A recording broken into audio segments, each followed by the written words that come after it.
Hi and welcome to this video log with me, Wayne from SwimCycleRunCoach, and welcome to 2015. Over the New Year period I've been incredibly busy and haven't been able to get any of these video logs out. We're looking at the basics of triathlon today, the basics of the first sport, the basics of swimming.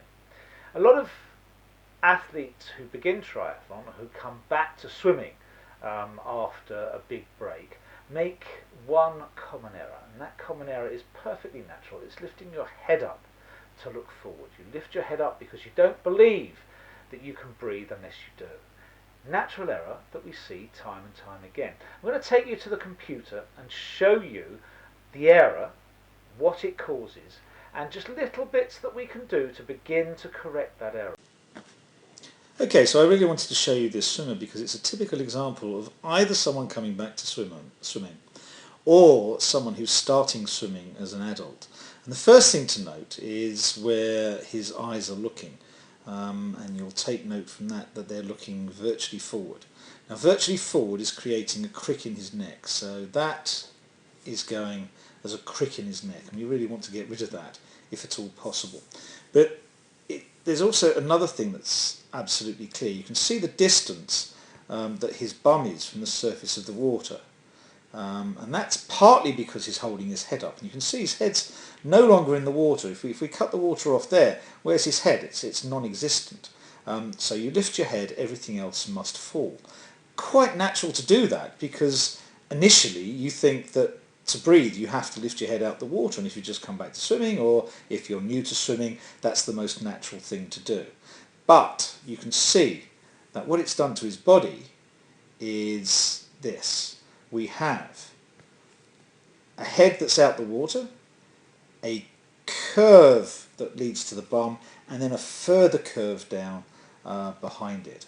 And all that's doing is creating drag in that direction against the swimmer's body, and that drag has to be dragged through the water. It's much harder to stroke when you're creating so much drag in the water, and you can see that goes on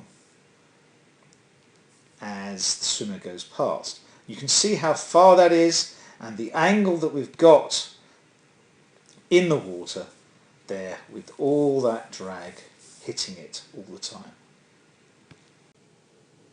Alright, we're taking a look at the swimmer from the front now, and you'll see everything is just a bit too rushed. There's no real holding of the catch at all, and the arms are sweeping with lots and lots of bubbles all around them, which means we haven't really caught the water. And you see there we have an out sweep, an in sweep, and an instant out sweep again. And one of the reasons is you can see we have here shoulder rotation, but really very little hip rotation at the back. So we need that hip rotation for a good reason. And there we have quite a good angle on the arm. If we look at this, it's 100 degrees, that's a good angle. So he's got the potential to swim well, so long as that hand stays in that line. But unfortunately what it does is instantly it moves away. So it comes into that position, very strong, and then moves to a very weak position outside the body because these hips aren't rotating. We need those hips to rotate so that the arm can actually travel straight down the body there. And you'll see it again on the next stroke. So the arm goes in sweep, good position, instantly out sweeped again, and because he's outside his body width so much, and we're looking quite a distance from the centre of his body here to there, because he's so far outside his body, he's actually shortened his stroke, so he's coming out right by his waist. So we want to lengthen his stroke, push the chest in, get that head into the water if we can, and the hips up to the surface with a bit of rotation.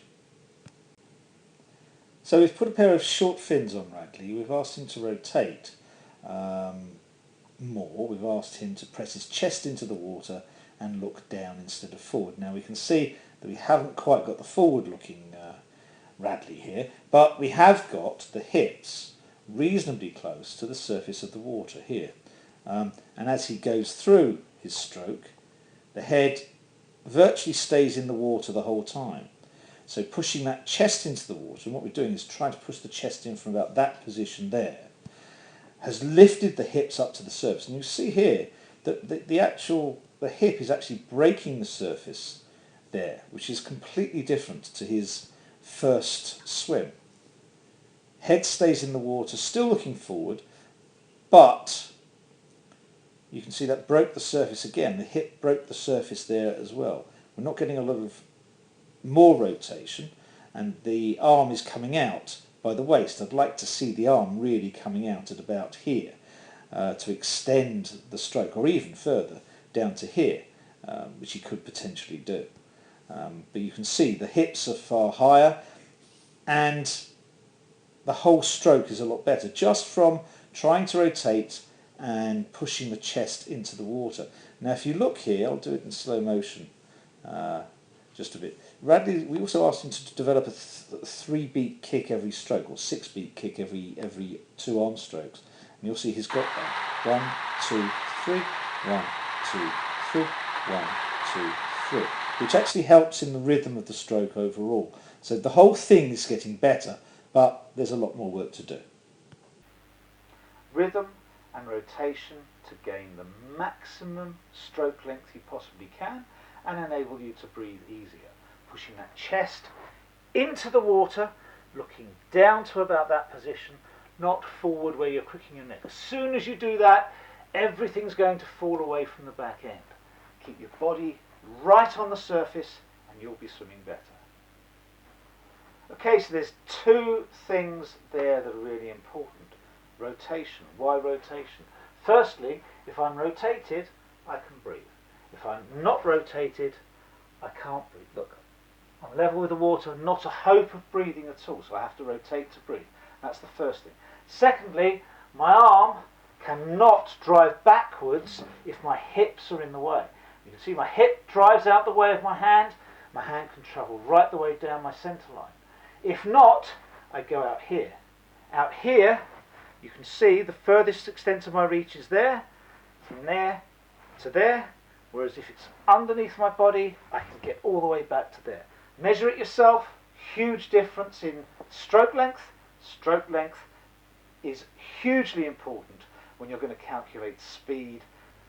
So there it is, my first review of 2015, first video log. Happy 2015, I hope it's a wonderful year for both you and your family. See you next time.